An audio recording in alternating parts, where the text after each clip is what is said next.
Welcome to day 5 of the series, How to Go From Where You Are to Where You Want to Be. In the previous 4 days, we saw how to set our goals from inside out, which is the right way, and how to create necessity for our goals. But is that enough? No, we don't live in Himalayas. Obstacles are going to come. Write it down. Correct? So today in day 5, we are going to deep dive into obstacles. What is an obstacle?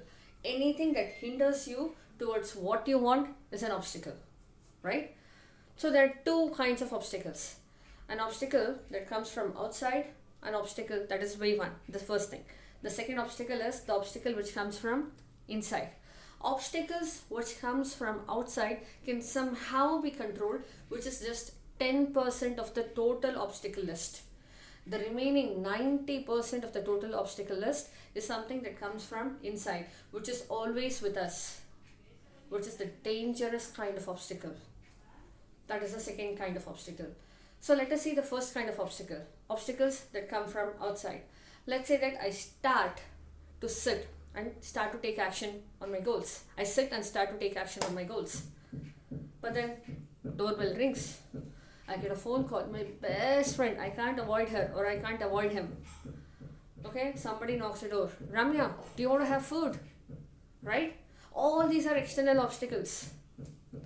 So what I can do in this case, I can switch off my mobile or I can ask my family, please don't disturb me for the next 2 hours.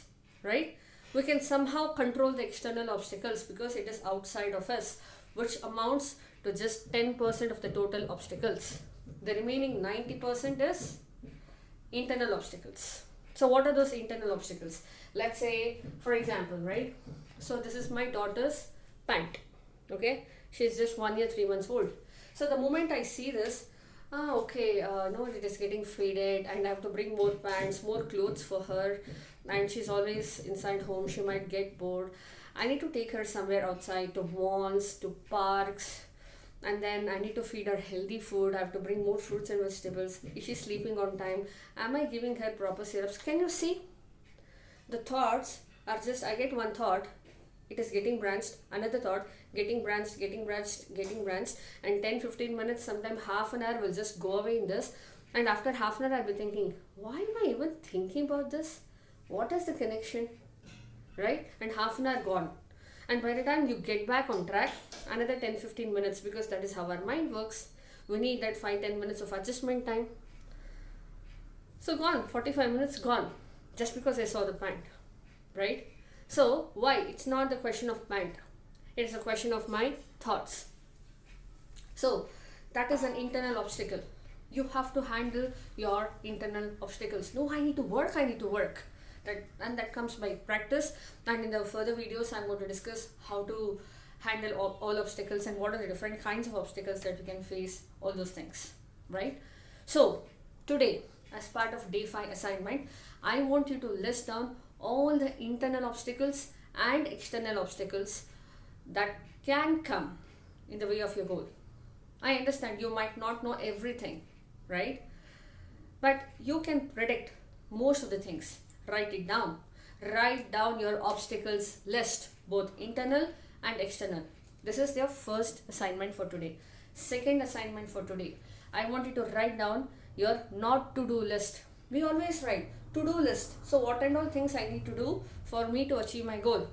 But have you written down what and all things that you should not do, which is as important as to-do list for you not to do in order to achieve your goal? For example, I wanted to lose weight, right?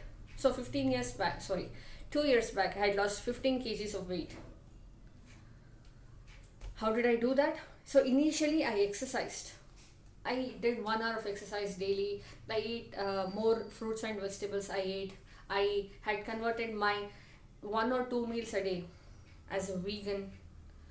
So after 2 months, I lost just 2 kgs of weight. So if the effort was elephant size, output was ant size. I was frustrated, of course. I'm putting lots of effort. There are so many people who don't do so much as I do, but still they're losing a lot of weight. I'm not losing this unwanted weight. Correct. And then I figured out I used to drink coffee 4-5 times a day with sugar. And I used to have 2 biscuits. 2 Marie biscuits or whatever, right? So that compensated my effort to lose weight. So I reduced my intake. I just reduced it to twice.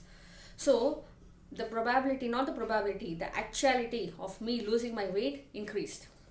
From 2 kgs in 2 months, I started to lose 4 kgs in 2 months. Wow. Then I made coffee nil. I started to have green tea or herbal tea, right? There are so many other kind of teas that we get, natural teas. I started to have that. I started to lose almost 5-6 kgs of weight in 2 months. Wow. So quitting coffee had to come in my not to do list. But you can ask me, Ramya, we already have obstacles list. Why this not to do list? Because do you think we'll see coffee? Okay, coffee is an obstacle for me to lose weight. Definitely not. But it is a not to do thing for me. Otherwise, the rate at which I lose weight is very minimal. So you think not everything is an obstacle, but it is. So put those things in not to do list. That is the second assignment for you for today, for day 5, right? And I just wanted to tell you one more thing. Don't think obstacle is negative. I'm a mother of 2 kids. Okay? While I am working, my kids can come to me. Ma, it's so boring, Ma. Come and play with me. Ma, I don't know how to solve this problem. Can you help me? So shall I say, oh my God, my kids came. There are obstacles for me to achieve my goals? It is so disgusting, right? Is my goal more important than my kids? For me, both are important, friends. My goal is also important. My kids are also important. So, but then how do I handle them? That is why it is very must for us to have buffer time. If you are working for 8 hours, don't plan for all 8 hours. Plan only for 6 hours or maximum 6.5 hours. Okay? So that you have that 1.5 to 2 hours of buffer time where you can accommodate all these things. This is a lesson that I learned the hard way. I used to plan for all 8 hours and then I used to work only for 5 hours. I mean, the work that was getting done was just for that of 5 hours. The remaining 3 hours I couldn't do because all these things, right? So it depends if you are a bachelor or if you are a working mother. It depends on your situations. For me, planning for 5.5 to 6 hours works. I should have at least 2 hours of buffer time, right? So not all obstacles are negative. Okay, you must have buffer time. So plan for 6 hours, remaining 2 hours, let it be your buffer time. Okay, so if you have not yet subscribed to my channel, please subscribe and like this video, because if you like this video, if you subscribe my channel, then only this video is going to reach wider audience. I want these series to reach at least 100,000 people. So please help me. That is my goal. This series should reach at least 100,000 people. Please help me in doing that. And please subscribe. See you in the day 6 of the series.